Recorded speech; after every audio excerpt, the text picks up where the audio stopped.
Assalamualaikum warahmatullahi wabarakatuh. Kami dari kelompok 8 pengembangan sistem evaluasi PAI.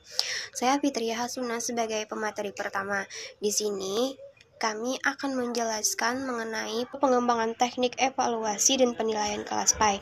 Dalam evaluasi secara garis besar mempunyai dua macam teknik evaluasi, yaitu yang pertama teknik tes dan teknik non-tes. Nah, teknik tes sebagai alat pengukur dan penilai. Ditinjau dari segi kegunaannya, menurut Suharsini Arikonto dibagi menjadi 3 macam, yaitu tes diagnostik. Tes ini digunakan untuk mengetahui kelemahan siswa. Dilaksanakan dengan cara lisan atau tulisan dan bisa juga mengkolaborasi antara lisan dan tulisan. Nah, yang kedua ada tes formatif. Tes formatif ini untuk mengetahui sejauh mana siswa menguasai pembelajaran, bisa disebut dengan ujian harian. Nah, yang ketiga ada tes sumatif atau tes akhir dari program pembelajaran.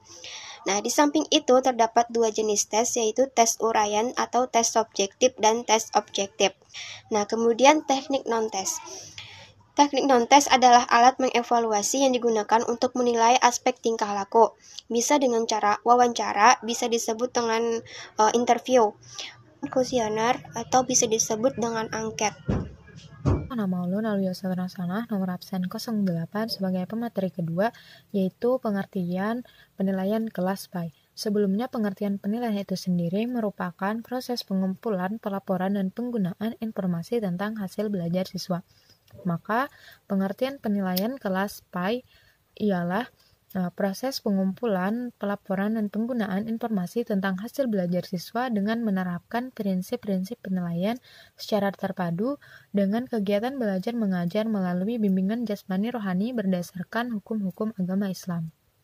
Ulun Harmini, nomor absen 28 sebagai pemateri ketiga, akan melanjutkan menyampaikan tentang ranah kognitif. Penilaian kognitif merupakan ranah yang menyangkut kegiatan mental atau otak. Menurut Bloom, semua upaya yang mencakup kegiatan otak termasuk dalam ranah penilaian kognitif. Ranah penilaian kognitif menurut Undang-Undang Nomor 23 Tahun 2016 adalah aktivitas yang digunakan untuk mengukur penguasaan pengetahuan peserta didik. Ranah penilaian kognitif memuat 6 aspek atau yang lebih dikenal sebagai jenjang proses berpikir yang dimulai dari jenjang terendah sampai pada jenjang tertinggi. Keenam aspek tersebut yaitu pertama, tingkat kemampuan pengetahuan atau ingatan. Istilah ini selain pengetahuan hafalan juga termasuk pengetahuan faktual atau untuk diingat seperti istilah, definisi, rumus-rumus, dan lainnya. Yang kedua yaitu tingkat kemampuan pemahaman. Pemahaman merupakan tingkat kemampuan seseorang untuk memahami dan mengerti sesuatu setelah sesuatu itu diketahui dan diingat. Yang ketiga, tingkat kemampuan penerapan atau aplikasi. Aplikasi atau penerapan merupakan kemampuan ide umum, metode-metode maupun tata cara, prinsip-prinsip, teori-teori, rumus-rumus, dan sebagainya dalam sesuatu yang baru dan konkret. Yang keempat, tingkat kemampuan analisis. Analisis adalah kemampuan seseorang dalam menguraikan atau merinci suatu kesatuan atau integritas menjadi bagian-bagian yang lebih kecil sehingga jelas susunannya dan mampu memahami hubungan di antara bagian-bagian atau faktor-faktor yang satu dengan yang lainnya. Yang kelima, tingkat kemampuan sintesis. Sintesis merupakan tipe hasil belajar setingkat lebih tinggi dari analisis. Yang keenam yaitu tingkat kemampuan evaluasi. Evaluasi adalah tingkat kemampuan berpikir paling tinggi dalam ranah kognitif pada taksonomi Bloom. Mungkin itu saja dari Ulun. Sekian, terima kasih. Bismillahirrahmanirrahim. Ulun Isnaniyah, nomor absen 38, akan melanjutkan penjelasan materi tentang ranah afektif. Ranah afektif di dalam kamus psikologi didefinisikan sebagai perasaan yang sangat kuat, emosi, suasana hati, atau temperamen. Ranah afektif adalah ranah yang berkaitan dengan sikap dan nilai. Sikap adalah salah satu istilah bidang psikologi yang berhubungan dengan persepsi dan tingkah laku. perilaku. Maksudnya, ranah afektif merupakan tujuan-tujuan yang berkenaan dengan kondisi emosi seseorang. Dalam hal ini, ranah afektif dimaksudkan untuk menggugah emosi siswa agar ikut berperan aktif dalam kegiatan belajar mengajar.